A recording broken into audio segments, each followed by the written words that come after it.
Hello and welcome to my channel. अभी बात करेंगे फिजियोथेरेपी के सिलेबस के बारे में। फर्स्ट ईयर का सिलेबस देखेंगे, क्योंकि देखिए सबसे पहले आपको सिलेबस के बारे में पता होना चाहिए कि क्या पढ़ना है और क्या नहीं पढ़ना है। इससे क्या होता है, सिस्टमेटिक ढंग से आपका प्रिपरेशन हो जाएगा, जो एमपीटी के लिए आपके लिए हेल्पफुल होगा। तो फर्स्ट ईयर का सिलेबस देखते हैं। फर्स्ट ईयर का सिलेबस में सबसे पहले अगर इसको पार्ट वाइज डिवाइड करते हैं तो तीन पार्ट डिवाइड कर सकते हैं। पहला है प्रोफेशनल एंड प्रोफेशनल प्रैक्टिस। इसमें पढ़ते हैं प्रोफेशनल प्रैक्टिस और इथिक्स। इथिक्स के बारे में पढ़ते हैं, क्योंकि जो मेडिकल साइंसेज में होते हैं, जो फिजियोथेरेपी में होते हैं, क्या क्या एथिक्स होते हैं उसके बारे में पढ़ेंगे। उसके बाद देखते हैं सेकेंड पार्ट में, अगर बेसिक मेडिकल साइंस, उसमें पढ़ते हैं ह्यूमन एनाटमी, ह्यूमन फिजियोलॉजी और बायोकेमिस्ट्री। तो जो ह्यूमन एनाटमी है वो पढ़ना क्यों जरूरी है, चलिए समझते हैं। तो देखिए ह्यूमन एनाटमी जो होता है उसमें पूरे पूरे ह्यूमन बॉडी को पढ़ते हैं। जैसे अपर लिम्ब हो गया, जैसे क्या हो गया, अपर लिम्ब हो गया, लोअर लिम्ब हो गया, ठीक है, हेड, थोरेक्स, एब्डोमेन पूरे पढ़ते हैं। इसलिए पढ़ते हैं पूरा, क्योंकि जो हम लोग फिजियोथेरेपी होते हैं वो किस पे वर्क करते हैं, पूरे होल बॉडी पे वर्क करते हैं। इसलिए हमें पूरा ह्यूमन एनाटॉमी पता होना चाहिए। जैसे मान लीजिए कोई पेशेंट आया और वो रिस्ट ड्रॉप लेके आया, क्या लेके आया, रिस्ट ड्रॉप लेके आया, क्या लेके आया, रिस्ट ड्रॉप लेके आया। तो अगर आपको जैसे एनाटॉमी आप नहीं पढ़े हैं कि कौन कौन से नर्व इंजरी की वजह से रिस्ट ड्रॉप होता है, तो आपको पता नहीं चलेगा। इसीलिए ह्यूमन एनाटॉमी पढ़ना जरूरी है। और ह्यूमन फिजियोलॉजी जरूरी इसलिए है क्योंकि सबसे पहले डिजीज पढ़ने से पहले आपको बेसिक पता हो जाए नॉर्मल फिजियोलॉजी की, क्योंकि जैसे कि हमारा बॉडी जो है वो कैसे वर्क करता है, हमारा बॉडी कैसे वर्क करता है उसके बारे में पता होना चाहिए। इसीलिए ह्यूमन फिजियोलॉजी बहुत जरूरी है। और बायोकेमिस्ट्री क्या है, बायोकेमिस्ट्री बायोकेमिस्ट्री में हम लोग क्या पढ़ेंगे, जो मिनरल होते हैं, किस मिनरल की कमी से कौन सा डिजीज होते हैं। जैसे विटामिन डी में अगर कमी है तो उससे कौन से डिजीज होंगे, क्या डिजीज होगा, उसके बारे में डिटेल में पढ़ते हैं हम लोग।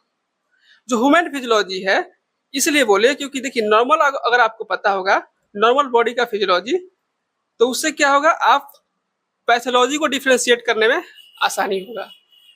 तो अब पढ़ते हैं फिजियोथेरेपी के बारे में, सिलेबस देखते हैं।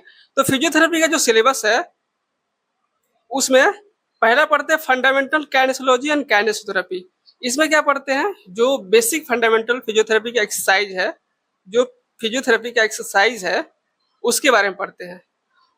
उसके बाद फंडामेंटल ऑफ इलेक्ट्रोथेरेपी, इसमें क्या पढ़ते हैं हम लोग, जो भी मोडेलिटीज है, जो भी क्या है, जो भी क्या है मोडेलिटीज, जो हीटिंग मोडेलिटी, जैसे कि मान लीजिए सुपरफिशियल है, क्या है, सुपरफिशियल है, सुपरफिशियल हीटिंग कर रहा है, डीप हीटिंग कर रहा है, उसके बारे में पढ़ेगा।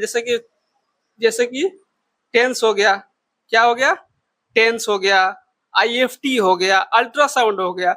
जैसे कि एक एग्जांपल देते हैं, अल्ट्रासाउंड जो है वो यूज करते हैं, कैसे यूज करते हैं, जो अल्ट्रासाउंड का अगर आप पढ़े होंगे अल्ट्रासाउंड के बारे में, तो क्या होता है, अल्ट्रासाउंड जो होता है उसमें जो ऑडियल फ्रीक्वेंसी होता है उससे हाइयर होता है। तो ऑडियल फ्रीक्वेंसी कितना होता है, 20 हर्ट्ज से लेकर कितना होता है, 20 किलो हर्ट्ज तक। अगर इससे ऊपर फ्रीक्वेंसी है तो अल्ट्रासाउंड में होता है। तो इसमें कब यूज करते हैं, कब यूज करना है, कब नहीं यूज करना है, क्योंकि कोई पेशेंट आता है मेनली फिजियोथेरेपी में तो किसके लिए लेकर आता है, पेन के लेकर आता है, किसके लेकर आता है, पेन हो रहा है, तो उसमें देते हैं। तो सबसे पहले आपको डिसाइड करना है कौन सा मोडालिटी देना है आपको और कौन सा मोडालिटी नहीं देना है। तो इसके बारे में हम लोग बेसिक बेसिक पढ़ेंगे, फंडामेंटल ऑफ इलेक्ट्रोथेरेपी। उसमें बहुत सारे फिजिक्स भी पढ़ते हैं, बेसिक फिजिक्स जो पढ़ते हैं, जो आपने 11 12 में पढ़े हैं, जो आप जब नीट का प्रिपरेशन कर रहे थे और 11 12 का, तो उसमें आप बेसिक फिजिक्स पढ़े होंगे, वो इसमें भी पढ़ते हैं। उसके बाद क्लिनिकल प्रैक्टिस है। इसमें क्लिनिकल प्रैक्टिस में क्या पढ़ते हैं, जैसे जैसे जो भी हम लोग, जो एक्सरसाइज थेरेपी है, जो भी एक्सरसाइज करा रहे हैं, कैसे कराना है, कब कराना है, कब नहीं कराना है, क्योंकि सबसे इंपॉर्टेंट होता है कब नहीं कराना है, वो इंपॉर्टेंट होता है। जैसे कि कोई भी एक डिजीज है जो स्पाइन का, उसमें रेस्ट जरूरी होता है। एक स्पाइन का डिजीज है, ठीक है, स्पाइन का डिजीज है, उसमें रेस्ट जरूरी होता है, उसमें एक्सरसाइज नहीं कराया था, ये आपको पता होना चाहिए। किसमें बैक एक्सटेंशन एक्सरसाइज कराना है, जैसे बैक पेन होता है तो उसमें किसी में नहीं कराना होता है, वो आपको जानना जरूरी होता है। तो ये हम लोग डिटेल में पढ़ेंगे, पूरे डिटेल के सिलेबस पढ़ेंगे और विथ क्लिनिकल प्रैक्टिस, ठीक है।